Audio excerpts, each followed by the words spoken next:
오늘 하나님의 말씀은 마태복음 13장 44절에서 50절 지혜로운 삶이라는 제목으로 은혜 나누겠습니다. 우리가 흔히 하는 말 중에서 인생은 전쟁터라고 말을 합니다. 또 인생은 마라톤과 같다라고 말들을 합니다. 전쟁터는 얼마든지 아름답게 할 수 있습니다. 그러려면 각자의 습관을 다스려야 됩니다. 그렇지 않으면 습관이 우리를 지배하게 됩니다. 봄이 오면 또 봄이 오기 전에는 추운 법이에요. 봄이 오려고 춥다가 또 이제 또 새싹이 나오고 봄이 오게 됩니다. 그 다음에 해 뜨기 직전에는 어두운 법이에요. 그래서 남에게 속은 우리가 속을 일이 있어요. 속을 가장 확실한 방법은 자신이 남보다 영리하다고 생각을 할 때에 우리가 많은 사람들에게 또 어떻게 합니까? 어리석은 그런 방법으로 이용도 당하게 되고 배신도 당하게 되고 그렇게 될 수가 있습니다. 이 세상에는 두 종류의 인간이 있어요. 그런데 자신을 죄인으로 여기는 옳은 사람이 있는가 하면 본인이 죄인이 아니라고 말하는 사람들이 있습니다.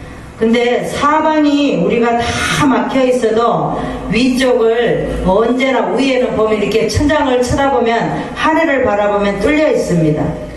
그래서 산을 바라보면 우리가 또 희망이 생기죠. 많은 푸르른 나무를 보면 또 소망이 솟고 또 희망이 생기게 됩니다.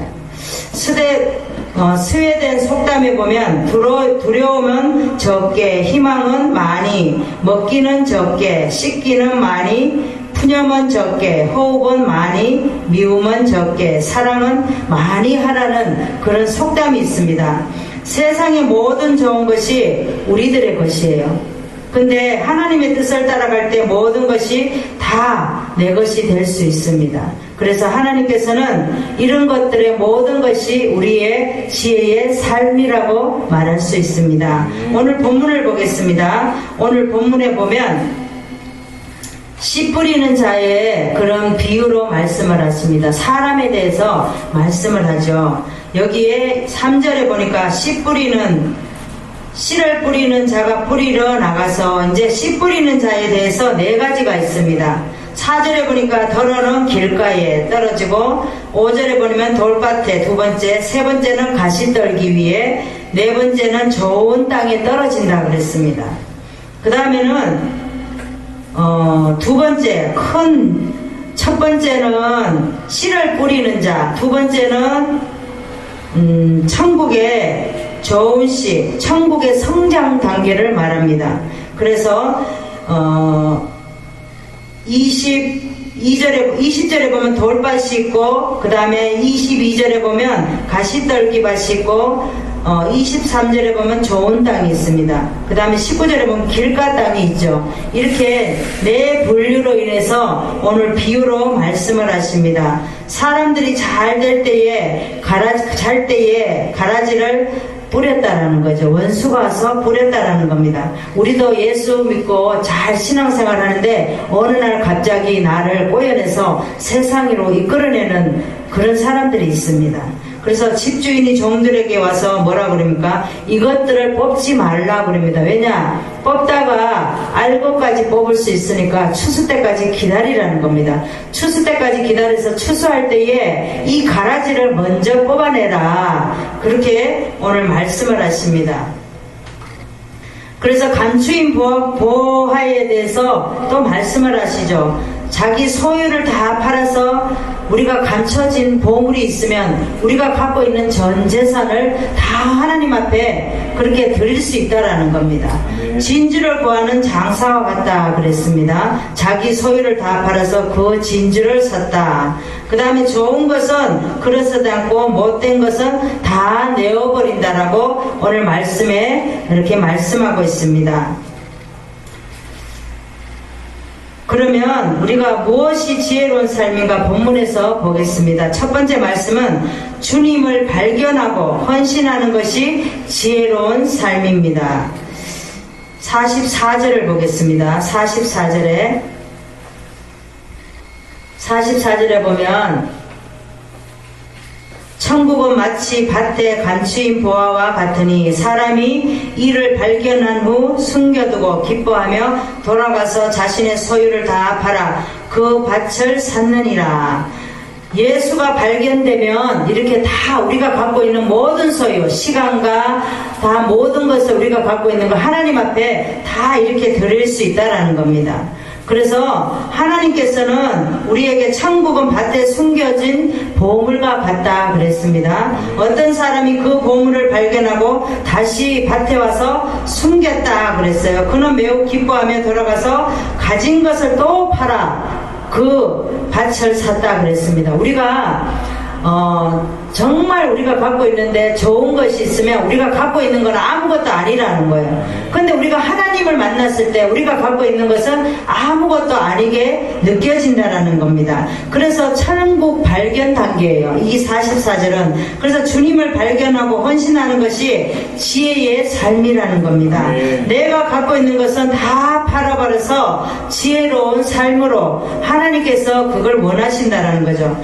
우리가 갖고 있는 거 영원한 것 같지만 영원하지 않다라는 거예요. 우리가 사업을 합니다. 사업이 잘 나갈 때 돈을 많이 벌어요. 모든 걸 다 내 마음대로 될 것 같아요.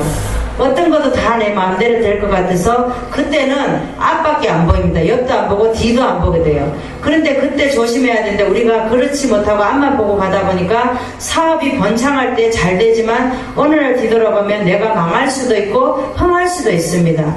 그런데 하나님의 손을 잡으면 우리가 하나님께서 지혜를 주시기 때문에 항상 그 상태로 굴러갈 수 있다는 거예요. 그런데 우리가 하나님의 지혜를 잡지 못하면 우리가 보화를 잡지를 못하는 겁니다.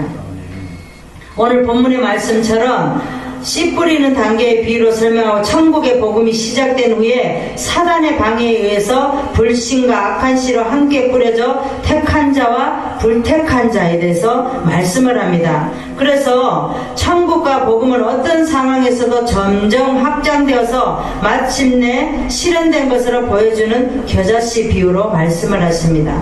우리에게도 삶에서 환경에서 사람에게서 주님을 발견해야 됩니다. 그래서 천국이 발견한 단계로 설명해 주는 줄 믿습니다. 성경을 보겠습니다. 여호수아 24장 14절에서 15절의 말씀을 보겠습니다.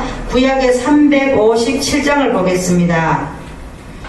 그러므로 이제는 여호와를 경외하며 성실과 진정으로 그를 섬길 것이라. 너희의 열조가 강 저편과 애굽에서 섬기던 신들을 제하여 버리고 여호와만 섬기라. 만일 여호와를 섬기는 것이 너희에게 좋지 않게 보이거든 너희 열조가 강 저편에서 섬기던 신이든지 그랬습니다. 여기는 뭐냐면은 너희는 거하는 땅 아모리 사람의 신이든지 너희 섬길 자를 오늘날 택하라. 여호수아가 백성들 앞에서 신앙 고백을 하는 겁니다. 그래서 여호수아는 오직 나와 내 집은 여호와만 섬기겠나라고 고백을 하게 됩니다. 우리도 여호수아와 같이 오직 나와 내 집은 여호와만 섬기겠다고 우리는 고백해야 될 줄 믿습니다. 성경에 보면 아리마대 요셉이 있습니다. 이 요셉은 예수께서 십자가에 못 박히시고 돌아가실 때에 자기가 죽으면 묻히려고 하는 무덤이 있었어요. 돌무덤이 있었는데 예수님이 십자가에 못 박혀 죽으시자 그 시체를 가지고 자기 무덤에다가 가져가서 그 무덤에 장사하였습니다. 니고데모가 같이 주님을 섬기려고 하였습니다. 니고데모는 하나님께서 주신 지혜로 이렇게 하였습니다. 우리도 신앙에서 생활에서 주님을 발견하고 헌신하는 것이 가장 지혜로운 삶인 줄 믿습니다. 우리에게 무엇이 지혜로운가? 두 번째 말씀을 보겠습니다. 45절에서 46절 말씀에 주님을 깨달으면 소유하는 것이 지혜로운 삶이 될 것입니다. 44절에서 46절을 보겠습니다. 또 천국은 마치 좋은 진주를 구하는 장사와 같으니 극히 값진 진주 하나를 만남에 가서 자기의 소유를 다 팔아 그 진주를 샀느니라 그랬습니다. 장사는 진주만 보이고 우리 예수 그리스도는 안 보이는 거예요. 우리도 마찬가지예요. 우리가 오른손에 뭐 어떤 것을 좋은 것을 잡고 있으면 주님은 안 보인다라는 겁니다. 마찬가지예요. 그래서 정말 심판 단계를 가지고 말씀을 하기 전에 천국은 내 것을 만드는 것, 소유 단계를 말을 합니다. 그래서 여기에 이제 두 번째 말씀은 주님을 깨달으면 소유하는 것이 지혜로운 삶이다 그랬습니다. 천국은 진주를 찾는 장사와 같다 그랬어요. 우리가 장사를 하려면 잘 될 때도 있고 못 될 때도 있어. 물건을 사도 우리가 어떤 장사를 만나면 좋은 물건을 만날 수도 있고 좋지 않은 물건도 만날 수 있습니다. 그래서 우리가 몸이 아파도 그랬습니다. 몸이 아파도 병원이 무조건 큰 병원만 가서 고치는 것이 아니라 내가 어떤 자그마한 병원에 가서도 고칠 수 있다라는 거예요. 그래서 우리가 하나님이 주신 지혜를 늘 기억을 해야 됩니다. 아주 값진 진주를 발견하자 그 사람은 가서 가진 것을 모두 팔아서 그 진주를 샀다. 왜? 진주가 얼마나 좋아서 자기에게 그 진주만 있으면 다 가진 것 같거든요. 그러니까 모든 것을 다 팔아서 진주를 샀다라는 겁니다. 우리도 신앙생활 속에서 주님을 깨달으면 소유하는 것이 지혜로운 삶인 줄 믿습니다. 성경을 보겠습니다. 고린도전서 9장 24절 25절, 신약의 274장을 보겠습니다. 운동장에서 다름질하는 자들이 다 달아날지라도 오직 상 얻는 자는 하나인 줄을 너희가 알지 못하느냐. 너희도 얻도록 이와 같이 다름질하라. 이기기를 다투는 자마다 모든 일에 절제하니라. 저희는 썩는 면류관을 얻고자 하되 우리는 썩지 아니할 것을 얻고자 하노라 그랬습니다.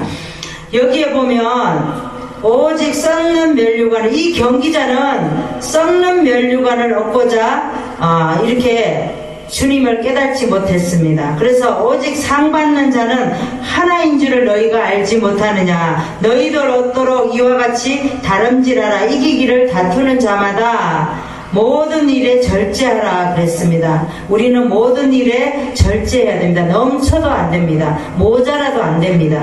그래서 우리는 썩지 아니할 것을 얻고자 하노라. 주님을 깨달으면 이렇게 된다라는 겁니다. 그래서 경기자는 주님을 깨닫지 못하는 자를 말합니다. 우리도 살아가는 모든 삶 속에서 주님을 깨달아야 됩니다. 그래서 소유하는 것이 지혜로운 삶인 것을 우리가 또 깨달아야 됩니다. 생활에서 실천하는 저와 여러분 되시기를 바랍니다.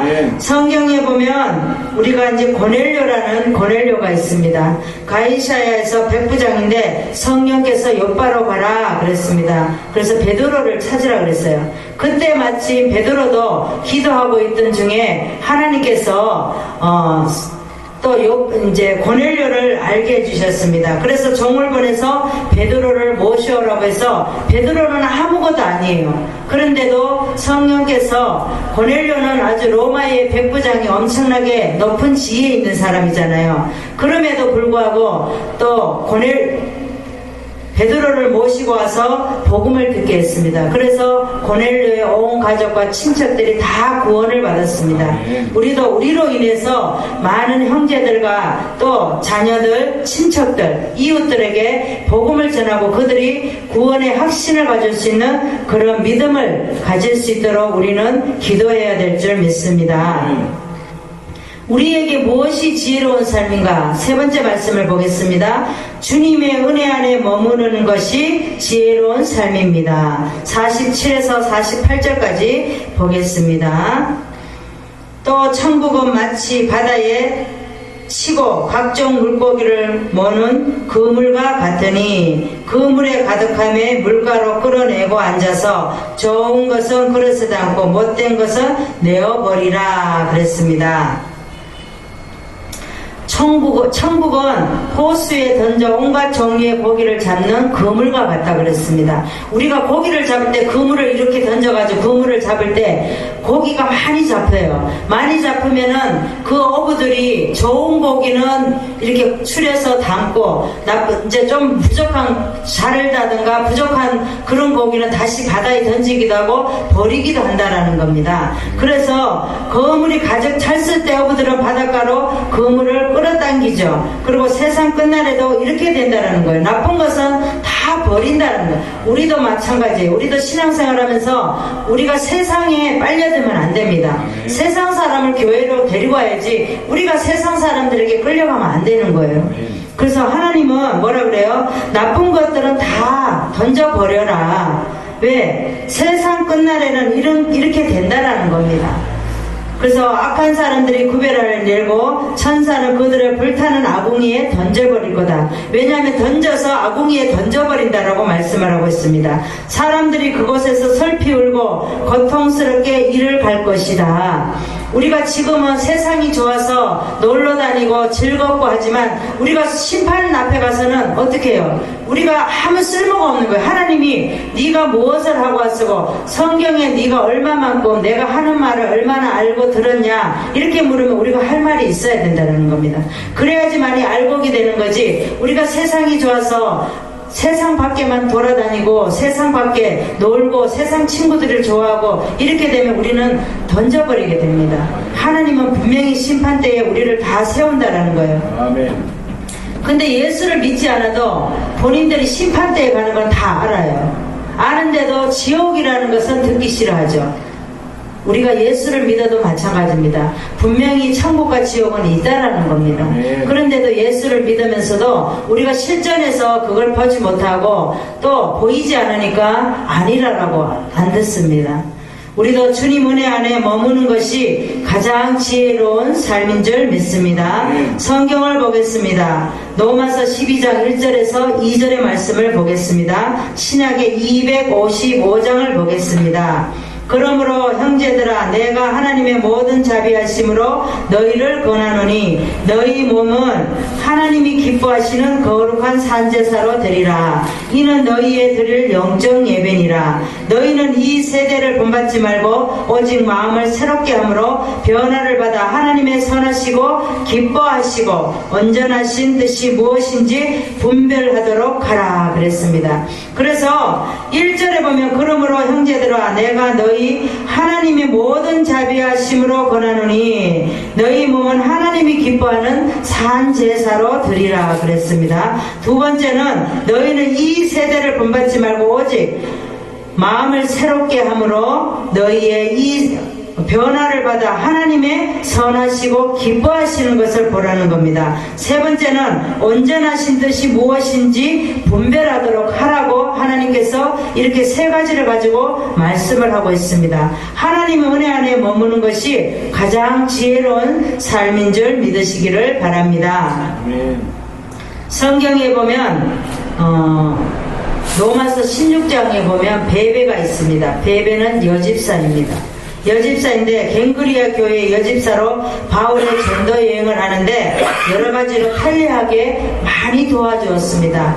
모든 것을 도와줬어요. 빨래에서부터 밥부터 모든 것을 여행비까지 이런 것들을 많이 챙겨주고 도와줬습니다. 헌신하는 베베였습니다. 그런데 나의 보호자가 되었다는 칭찬을 듣게 됩니다. 바울은 나의 보호자라고 말을 합니다. 베베를 가지고. 우리도 하나님께서 너는 나의 보호자다라는 그런 말씀을 듣는 저와 여러분 되시기를 바랍니다. 말씀을 정리하겠습니다. 자기가 원하는 삶을 살면 다른 사람이나 하나님께 인정받지 못합니다. 그래서 하나님께서 원하시는 것은 언행 심사를 가질 때 지혜로운 삶이 되는 줄 믿습니다. 주님을 발견하고 헌신하는 것이 지혜로운 삶입니다. 주님을 깨달으며 소유하는 것이 지혜로운 삶이고 주님의 은혜 안에 머무는 것이 지혜로운 삶인 줄 믿으시기를 바랍니다. 기도하겠습니다. 주님 감사합니다. 오늘도 주님께서 축복하시고 은혜 베풀어 주시고 성령 하나님께서 역사하여 주셨습니다. 주님을 발견하고 헌신하는 것이 지혜로운 삶이라고 말씀을 하셨습니다. 우리가 많은 것을 가지고 있지만 오직 주님을 잡으면 주님께서 우리를 주님을 발견하면 모든 것을 우리가 헌신할 수 있는 것처럼 주님을 깨달으면 소유하는 것이 지혜로운 삶입니다. 아멘. 주님의 은혜 안에 머무르는 것이 지혜로운 삶인 줄 믿습니다. 아멘. 감사드리오며 예수 그리스도 이름으로 기도드리옵나이다. 아멘.